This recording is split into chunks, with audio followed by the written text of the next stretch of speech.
Acentos. Acentos. Acentos. Acentos. Acentos, un podcast de BBVA.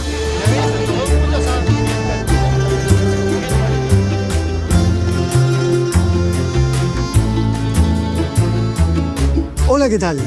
Les damos la bienvenida al podcast Acentos, un espacio en donde queremos acercar los temas económicos y financieros que suelen ser lejanos de las personas, pero que tienen gran importancia en el día a día. Mi nombre es Juan Ignacio Mancinela y hoy recibimos a Juan Manías, economista research de BBVA en Argentina y autor del reciente informe de Situación Argentina. ¿Qué tal, Juan? Bienvenido de vuelta a este espacio. Como siempre, un gusto, muy bien de estar acá. Bueno, Juan, antes que nada acaba de publicarse el nuevo informe de Situación Argentina.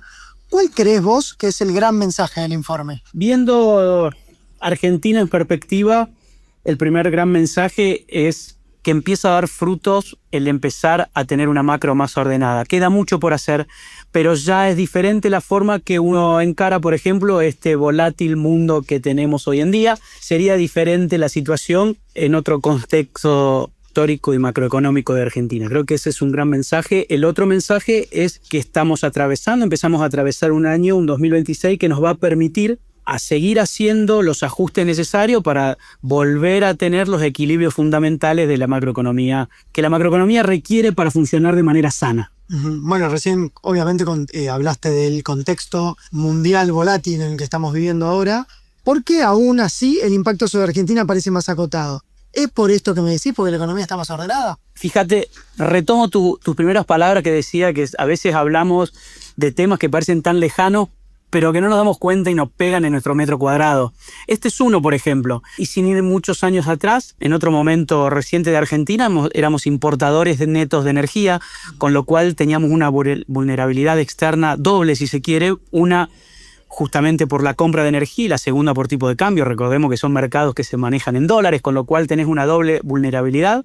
Argentina ha corregido parte de su macroeconomía que hoy te permite ser exportador neto de energía, con lo cual esa vulnerabilidad hoy se te transformó en una posible fuente de oportunidad, porque si bien suena antipático decirlo, hoy, por escenario base en research, es un conflicto de no larga duración, de corta duración, nos permite pensar en un resultado a final del día positivo para Argentina, por la composición de tu paquete exportador.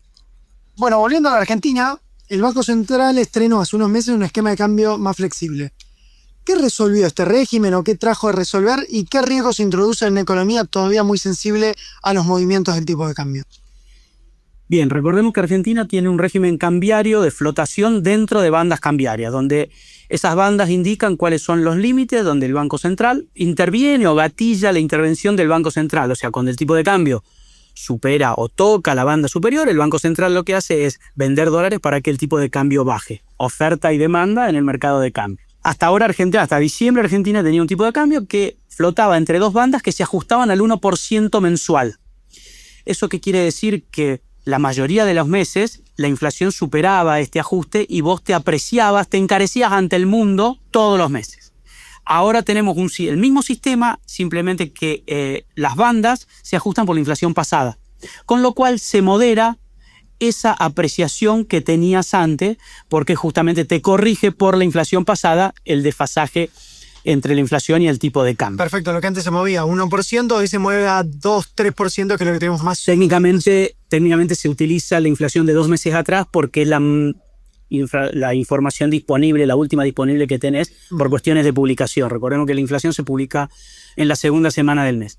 El otro punto importante que tiene que ver con el primero y que tiene que ver justamente con el tema de la vulnerabilidad.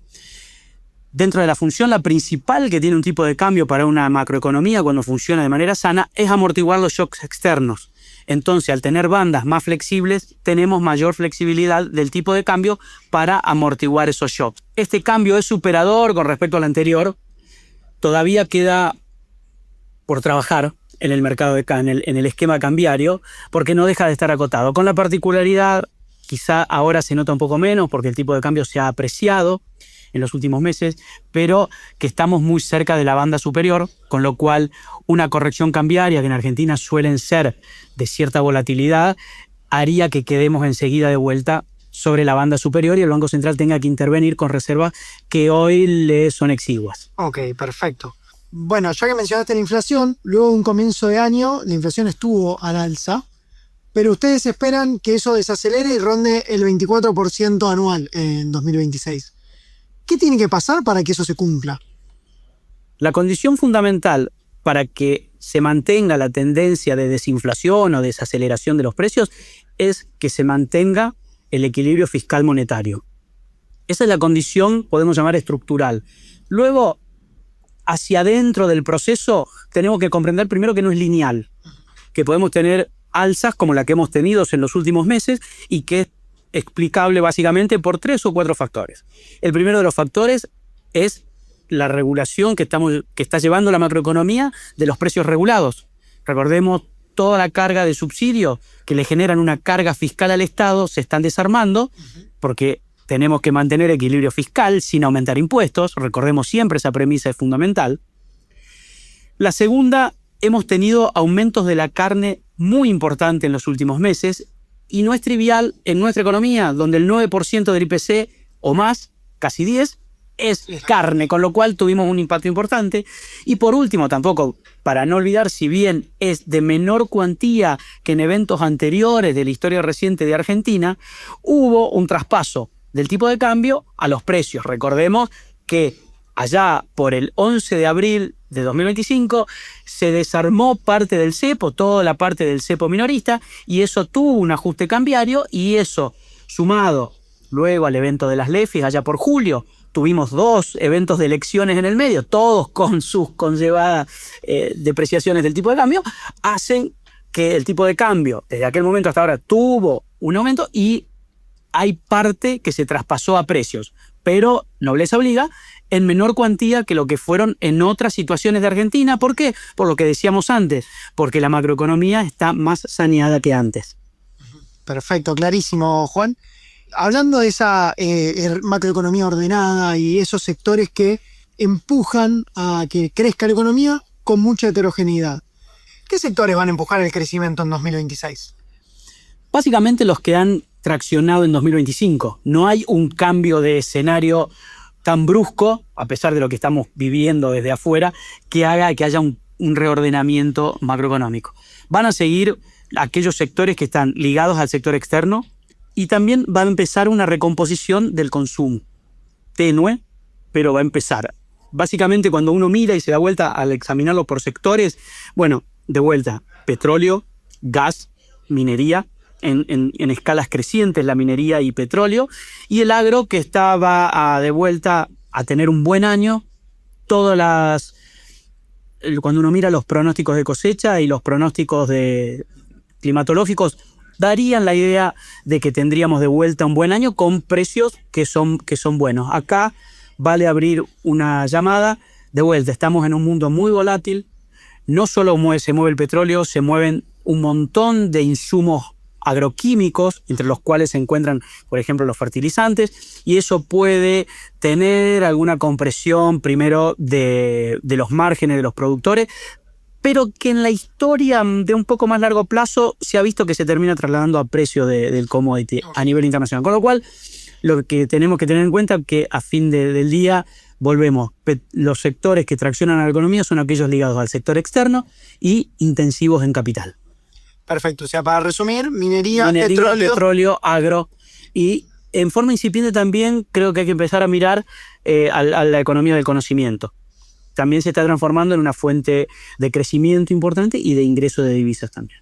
Para cerrar, Juan, si tuvieras que elegir qué variables mirar de acá a fin de año para saber si este escenario se consolida, ¿cuáles son las que hay que ver? Si uno estuviese en la cabina de una nave y solo tengo que elegir 3 relojitos para volar por instrumento, yo diría el primero, para saber a dónde vamos y que seguimos por esta senda, es el resultado fiscal. El equilibrio fiscal. Sí, la dinámica fiscal. Podemos tener un leve desvío, hasta ahora siempre fueron resultados positivos, fiscal primario, todo, pero la idea es mantener la disciplina fiscal, porque eso conlleva la disciplina monetaria, y eso hay inflación, y la inflación sabemos que en Argentina es un disparador Después, hacia muchas otras variables, incluso de índole social. Entonces, eso yo creo que es lo más importante. Esa marca el rumbo más grande. Es lo primero que hay que... Es el reloj más grande. El reloj más grande, y si el único que tenemos que tener funcionando al fin del día. Lo demás se va a ordenar ahí. Después, lo que miraría claramente es que empiece a permear el crecimiento hacia el resto de la economía, con un llamado de atención puntual en el empleo. Ahí creo que es muy relevante tener en cuenta la evolución y la calidad del empleo hacia adelante. Y por último, dos variables que están íntimamente entrelazadas, incluso con la psiquis argentina, que son el tipo de cambio y la inflación, ¿no? Eso están siempre. Exacto, eso creo que son los disparadores más grandes que tenemos, los más sensibles que tenemos. Los otros son quizá más de largo plazo, por eso a veces hay que mirarlo un poquito más, porque tardan, ¿no?, en reaccionar. Pero de vuelta, el tablero sería fiscal, empleo, actividad empleo, monetario, y inflación y cambiario. Clarísimo, Juan, muchísimas gracias por venir. Por favor, gracias a ustedes, los invito a entrar al informe, distribuirlo con quien crea que puede ser de su interés y comentarnos qué les parece. Así es, pueden acceder al informe de la página de BBVA Research. Lo dejamos hasta acá por hoy. Si te gustó este capítulo y te interesa la economía latinoamericana, te invitamos a recomendar Acentos en tu app de podcast preferida, en redes sociales y con tus amigos. Muchas gracias y los esperamos en la próxima edición. ¡Chau! Acentos. Acentos. Acentos. Acentos. Acentos.